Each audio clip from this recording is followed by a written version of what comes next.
अमेरिकी राष्ट्रपति Donald Trump जिस चीज में दिलचस्पी लेते हैं वह उसे पूरा करते हैं और कई बार ट्रंप का जिद सच भी होता है। इन दिनों ट्रंप एक देश को हासिल करने की जिद कर बैठे हैं। ट्रंप के निशाने पर जो देश है उसका नाम ग्रीनलैंड है और इस देश को हासिल करने के लिए कई तरह के फॉर्मूले पर चर्चा चल रही है। एक फॉर्मूला पुराने जमाने के राजाओं वाले हैं, जिसमें राजकुमारी से शादी करके राजा सरहदों को बढ़ा लेता है।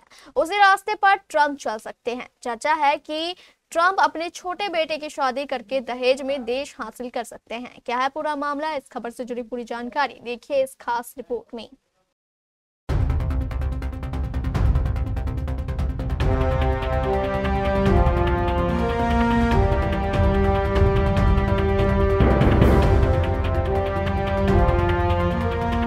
अंतर्राष्ट्रीय राजनीति में कभी कभी खबरें इतनी अजीब और मजाकिया हो जाती हैं कि उन्हें सुनकर आप हंसी रोक नहीं पाते। ऐसा ही मामला सामने आया है अमेरिका के राष्ट्रपति डोनाल्ड ट्रंप और ग्रीनलैंड को लेकर। पिछले दिनों ट्रंप की बयानबाजी ने अमेरिका और यूरोपीय देशों के बीच तनाव बढ़ा दिया है।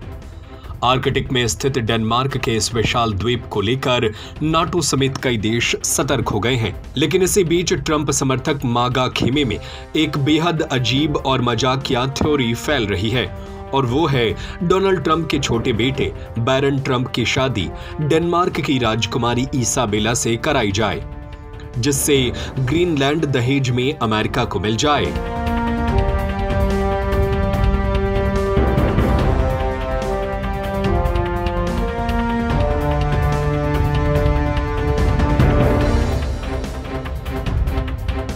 यह थ्योरी उस समय सामने आई जब ट्रंप ने बार बार ग्रीनलैंड पर अमेरिका की नजर को अहमियत देते हुए बयान दिया।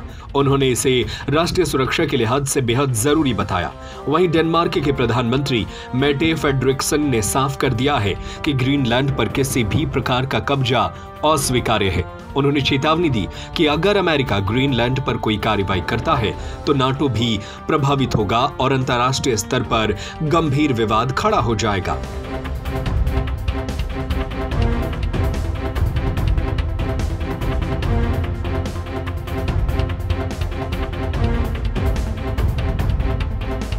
मागा के समर्थकों की यह मजाकिया थ्योरी इंटरनेट पर तेजी से वायरल हो रही है।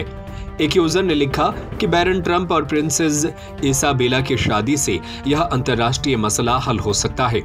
इस थ्योरी को भारत में मुगल और हिंदू राजाओं के समय की रणनीतियों से जोड़ा गया, जब विवाह के जरिए राज्यों को सल्तनत का हिस्सा बनाया जाता था। हालांकि इस दावे का कोई आधिकारिक आधार नहीं है और इसे सिर्फ राजनीतिक मजाक और ऑनलाइन हंसी ठिठोली माना जा रहा है।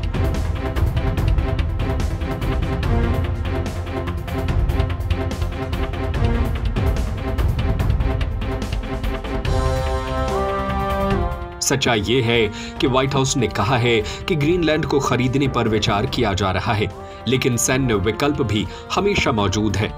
58,000 की आबादी वाला यह द्वीप खनिज संपदा से भरा हुआ है और अमेरिकी नजरों में लंबे समय से है। डेनमार्क और ग्रीनलैंड दोनों ने साफ किया है कि यह द्वीप बिक्री के लिए नहीं है।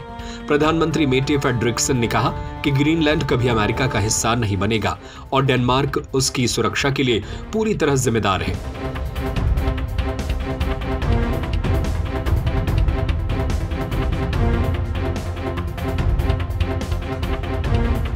असल में यह कोई नया विचार नहीं है। साल 1946 में राष्ट्रपति हैरी ट्रूमैन ने भी ग्रीनलैंड खरीदने का सुझाव दिया था, लेकिन तब भी डेनमार्क ने इसे अस्वीकार कर दिया। आज भी ट्रंप की ग्रीनलैंड में दिलचस्पी और अमेरिकी बयानबाजी क्षेत्र में तनाव बढ़ा रही है। चाहे मजाक में शादी की थ्योरी चल रही हो या असल खरीदी का विचार, ग्रीनलैंड अब अंतर्राष्ट्रीय राजनीति का गर्म मुद्दा बन चुका है। इस खबर पर आपकी क्या राय है? हमें अपनी राय नीचे कमेंट बॉक्स में जरूर बताएं।